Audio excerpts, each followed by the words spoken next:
સ્વામિનારાયણ સાધુના બફાટ બાદ વધુ એક વિવાદ. રાજકોટમાં સ્વામિનારાયણ ભગવાનના અવતારોને લઈને પોસ્ટર લાગ્યા. શ્રીજી મહારાજે અલગ અલગ અવતાર ધારણ કર્યાના પોસ્ટર લાગ્યા.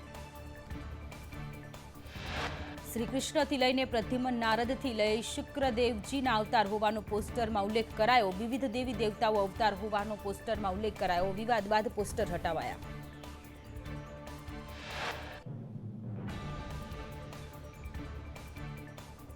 સાળંગપુર ધામમાં 12મી એપ્રિલે હનુમાન જયંતીની ભવ્ય ઉજવણી કરાશે. દર્શનાર્થીઓને મુશ્કેલી ન થાય તે માટે મંદિર પરિસરમાં રહેવા તથા જમવાની ખાસ વ્યવસ્થા કરાઈ. ઘેડ પંથકની જળબંબાકાર જેવી પરિસ્થિતિને લઈને ખેડૂતો પરેશાન. સમસ્યાનો ઉકેલ ન આવતા ખેડૂતોએ અર્ધનગ્ન હાલતમાં વિરોધ પ્રદર્શન કર્યું. રાજકોટ મહાનગરપાલિકાનો નવતર પ્રયોગ. બીઆરટીએસ બસ સ્ટોપ પર કુલર મૂકવામાં આવ્યા. કુલ 19 બસ સ્ટોપ પર 38 જેટલા કુલર મુકાયા. કુલર મુકાતા મુસાફરોને ઠંડક મળશે.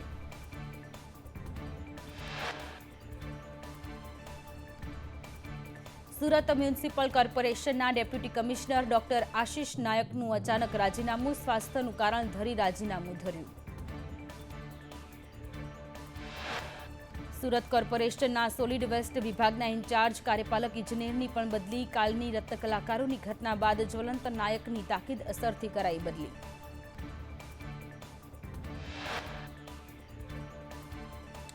વિરમગામમાં સિંચાઈનું પાણી ન મળતા ખેડૂતો ચિંતામાં મુકાયા. ખેડૂતોએ કેનાલમાં ઉતરી પાણી આપવાની માંગ સાથે આક્રોશ વ્યક્ત કર્યો.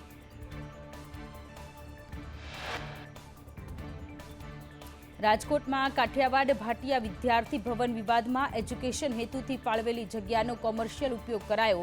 સરકારે ભવનને એજ્યુકેશન હેતુથી જગ્યા ફાળવી હતી. અમદાવાદના સેટેલાઇટમાં આનંદ નિકેતન સ્કૂલને નોટિસ. જાહેર રજાના દિવસે સ્કૂલ ચાલુ રાખતા ડીઈઓની નોટિસ. 1 દિવસમાં ખુલાસો કરવા ડીઈઓનો આદેશ. પ્રાથમિક શાળાના જર્જરિત વર્ગખંડોની ચકાસણી થશે. બાંધકામની સ્થિતિ તપાસવા માટે સમિતિની રચના કરાઈ. ચકાસણી બાદ જરૂર જણાશે તો ઓરડાઓ રિપેરિંગ કરાશે.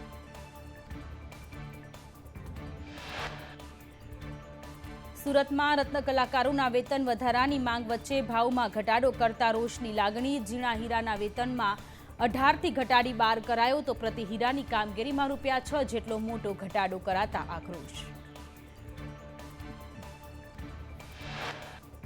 ભાવમાં અચાનક ઘટાડો કરતા રત્ન કલાકારોમાં રોષ. રત્ન કલાકારો કામથી અળગા રહીને કર્યો વિરોધ. રત્ન કલાકારે કહ્યું, પહેલા ₹30,000 થી 35,000નું કામ થતું, જે કામના હવે 15,000 જેટલા મળશે. સિંહ ગણતરી મુદ્દે વનમંત્રી મુળુબેરાનું નિવેદન. પ્રથમ વખત સિંહ ગણતરીમાં એઆઈની મદદ લેવાશે. વન વિભાગનો સ્ટાફ સજ્જ થયો છે. વનમંત્રી મુળુબેરાએ જણાવ્યું, 10 થી 13 મે સુધી સિંહ ગણતરી યોજાશે. 11 જિલ્લામાં સિંહ ગણતરી થશે. ગાંધીનગર કમલમમાં શનિવારે ભાજપની બેઠક મળશે. રાષ્ટ્રીય મહામંત્રી તરુણ ચુગ, CR પાટીલ સહિતના નેતાઓ હાજર રહેશે. સંગઠને તૈયાર કરેલા કાર્યક્રમો મુદ્દે બેઠકમાં ચર્ચા થશે. બાબા સાહેબ આંબેડકર જયંતિ સંદર્ભે બેઠકમાં ચર્ચા થશે. આંબેડકર જયંતિના કાર્યક્રમો માટે દિનેશ મકવાણા, વિનોદ ચાવડા અને MLA શંભુનાથ તુંડિયાને જવાબદારી સોંપાઈ. સાંસદ મનસુખ વસાવાના ચૈતર વસાવા પર પ્રહાર કરતા કહ્યું, ડેડિયાપાડા MLA ભાજપની યોજનાથી કુદાકુદ કરે છે. આપ કોંગ્રેસ સ્થાનિક ચૂંટણીમાં ઘૂસવાનો પ્રયત્ન કરે છે. મનસુખ વસાવાએ કહ્યું કે ભાજપને કોંગ્રેસ કે ચૈતર વસાવાનો ડર નથી. વકફ બોર્ડ પર કોંગ્રેસનું સામ્રાજ્ય હતું. ટ્રાયબલ યુનિવર્સિટીમાં નીચેનું તંત્ર યોગ્ય નથી, તે માટે મંત્રી કુબેર ડિંડોરનું ધ્યાન દોર્યું છે. સાંસદ વસાવાએ કહ્યું કે લોકો નારાજ હોય તો પણ ભાજપને મત આપે છે. દેશને સન્માન કોંગ્રેસને નહીં, ભાજપ અપાવશે. 1984માં જીત માટે નહીં, બીજેપીના ચિહ્ન માટે ચૂંટણી લડ્યો. નવા કાર્યકરો જૂના લોકોની જીવનગાથા યાદ રાખે. જામનગરની ધ્રોળ નગરપાલિકા ફરી વિવાદમાં આવી. મહિલા કોર્પોરેટરના પતિએ પોતે કોર્પોરેટર હોવાનું પોસ્ટર વાયરલ કર્યું. વોર્ડ 1ના કોર્પોરેટર મંજુબેન વરુના પતિનું પોસ્ટર વાયરલ. અગાઉ ઉપપ્રમુખના પતિના ફોટો વાયરલ થયા હતા. પતિ વહીવટ કરતા હોવાના ફોટો વાયરલ થયા હતા. ધ્રોલ શહેર ભાજપ પ્રમુખ ઢાંક પીછાડો કરી રહ્યા છે. ખેડામાં ખનીજ માફિયાઓ દ્વારા મહીસાગર નદી પર બનાવેલો ગેરકાયદેસર બ્રિજ તોડી પડાયો. નદીના વહેણને અવરોધી 2 કિલોમીટરનો બ્રિજ તંત્ર દ્વારા તોડી પડાયો. નદીના વહેણને અવરોધી 2 કિલોમીટરનો બ્રિજ બનાવ્યો હતો.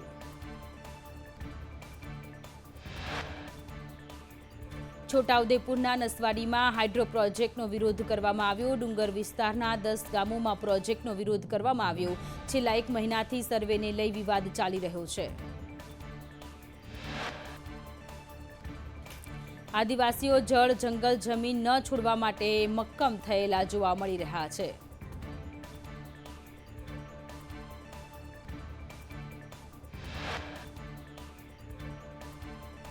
વલસાડમાં રેલવે વિભાગની મનમાની. છીપવાડ રેલવે અંડરપાસ નજીક કુદરતી કાંસમાં આરસીસીના નાણાં નાખી બાંધકામ કર્યું. પાલિકાના આરોગ્ય ચેરમેન હિતેશ ભંડારીએ વિરોધ કર્યો.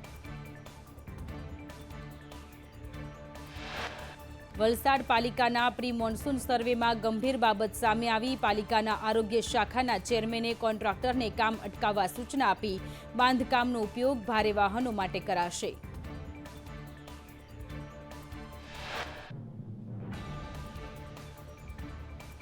સુરતમાં 118 રત્ન કલાકારને મારી નાખવાના પ્રયાસમાં પોલીસે ઝીણવટભરી તપાસ હાથ ધરી. પાણીમાં ઝેર ભળ્યું છે કે નહીં તે માટે સેમ્પલ લેવાયા. સમગ્ર મામલે એફએસએલની પણ મદદ લેવાઈ.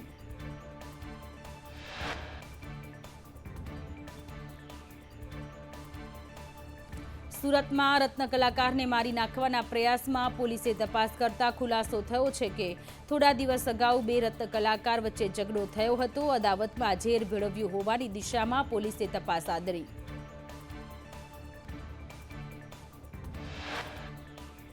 રાજકોટમાં પીજીવીસીએલના કંટ્રોલ રૂમની ઘોર બેદરકારી. લાઇટ કાપી ફોનનું રિસીવર નીચે મૂક્યાનો વિડીયો વાયરલ થયો. ફોનનું રિસીવર નીચે મૂકી કર્મચારી આરામ કરતો નજરે પડ્યો.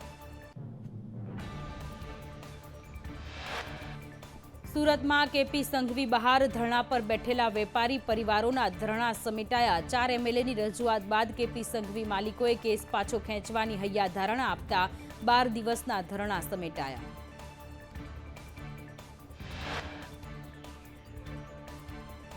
જામખંભાળિયામાં અસામાજિક તત્વો સામે કાર્યવાહી. આરોપી રમેશ ધારણીના ગેરકાયદે દબાણો તોડી પાડ્યા. લલિયા ગામના આંબેડી વાડીમાં દબાણો દૂર કરાયા.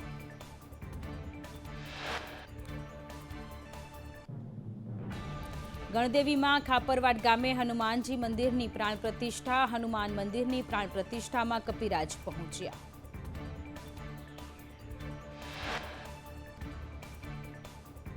અમદાવાદના નિકોલમાં વગર વરસાદે પાણી ફરી વળ્યા. ડ્રેનેજની લાઇનોની સમસ્યાથી ગટરના પાણી ફરી વળ્યા. વાહન ચાલકો આ ગંદા પાણીમાંથી પસાર થવા મજબૂર બન્યા. ગટરના પાણી ભરાતા 30 સોસાયટીના રહીશો મુશ્કેલીમાં. રાજકોટના આજી ડેમ જીઆઈડીસી વિસ્તારમાં આગ લાગી. ભંગારના ડેલામાં આગથી અફરાતફરી સર્જાઈ. ફાયર બ્રિગેડે આગને કાબૂમાં લીધી. આગ લાગવાનું કારણ હજુ અકબંધ.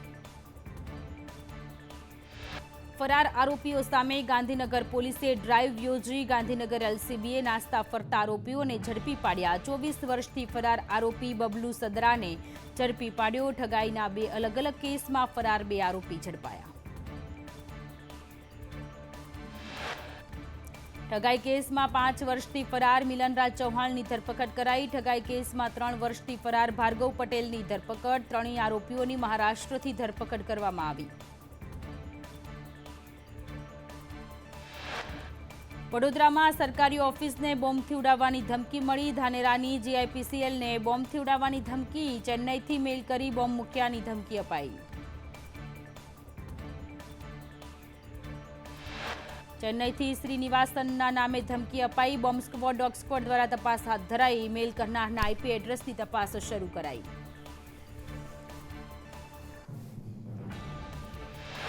રાજ્યમાં મણિપુર નાગાલેન્ડના બોગસ હથિયાર લાયસન્સ કૌભાંડ કેસમાં ખુલાસો. એટીએસે વધુ 16 હથિયાર ધારકોની ધરપકડ કરી. અમદાવાદ, સુરત, બોટાદ અને સુરેન્દ્રનગરના હથિયાર ધારકોની ધરપકડ કરી. એટીએસે 15 જેટલા હથિયારો અને કાર્ટિસ જપ્ત કર્યા. બોગસ હથિયાર કૌભાંડમાં 108 વ્યક્તિઓ વિરુદ્ધ ફરિયાદ દાખલ કરી. અગાઉ એટીએસે 7 આરોપીઓની ધરપકડ કરી હતી.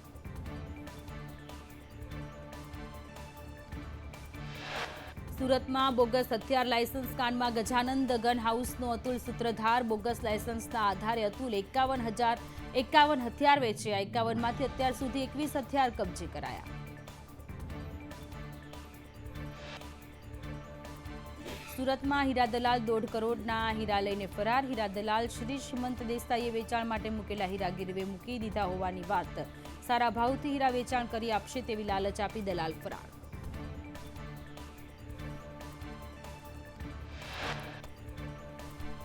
રાજ્યમાં કેટલાક જિલ્લામાં ગરમીનું ઓરેન્જ તો કેટલાક જિલ્લામાં યલો એલર્ટ. મોરબી, સાબરકાંઠા અને બનાસકાંઠામાં યલો એલર્ટ.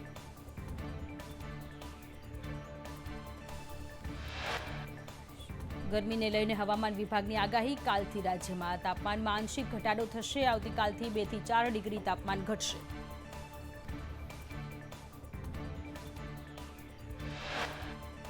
સુરેન્દ્રનગરમાં 44 ડિગ્રી તાપમાન પહોંચતા લોકો પરેશાન. સુરેન્દ્રનગરમાં 2 દિવસમાં લૂ લાગવાના 60થી વધુ કેસ નોંધાયા. આરોગ્ય વિભાગ દ્વારા 1500થી વધુ શ્રમિકોની તપાસ કરાઈ. ઓઆરએસના 1 લાખથી વધુનું પેકેટનું વિતરણ કરાયું. અમદાવાદ સહિત ગુજરાતમાં કાળઝાળ ગરમીનો પ્રકોપ. ગરમીથી રાહત મેળવવા લોકો ઠંડા પીણાના સહારે.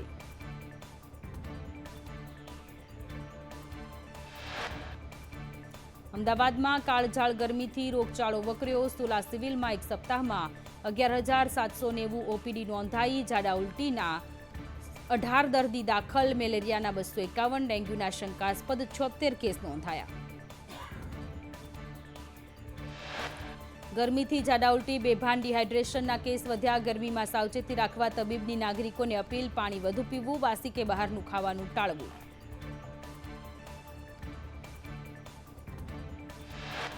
રાજ્યમાં આગામી 24 કલાકમાં હવામાનમાં પલટો આવવાની અંબાલાલ પટેલની આગાહી. બનાસકાંઠા, મહેસાણા, પાટણ અને કચ્છમાં આંધી વંટોળ સાથે છાંટા પડશે. હવામાન નિષ્ણાંત અંબાલાલ પટેલની આગાહી મુજબ દાહોદ, લીમખેડા, વડોદરા અને આણંદમાં ગાજવીજ સાથે વરસાદ થઈ શકે છે, જ્યારે હળવદ, સુરેન્દ્રનગરમાં છાંટા અને પવન સાથે આંધી આવવાની શક્યતા. અંબાલાલ પટેલના જણાવ્યા મુજબ રાજ્યમાં 10 મે બાદ પ્રી મોન્સૂન એક્ટિવિટી શરૂ થશે, જ્યારે 8 જૂનથી દરિયામાં પવનોની દિશા બદલાશે. દરિયાકાંઠાના જિલ્લાઓમાં પવન ફૂંકાશે. રાજ્યમાં ફરી 26 એપ્રિલથી ગરમીમાં વધારો થશે, જેમાં મહત્તમ તાપમાન 45 ડિગ્રીથી વધુ જઈ શકે છે, જ્યારે 17 એપ્રિલથી 20 એપ્રિલ બાદ હવામાનમાં પલટો આવશે. ઝારખંડમાં હજારીબાગ શહેરના કેટલાક ભાગોમાં વરસાદી ઝાપટા પડ્યા. વરસાદ વરસતા વાતાવરણમાં ઠંડક પ્રસરી.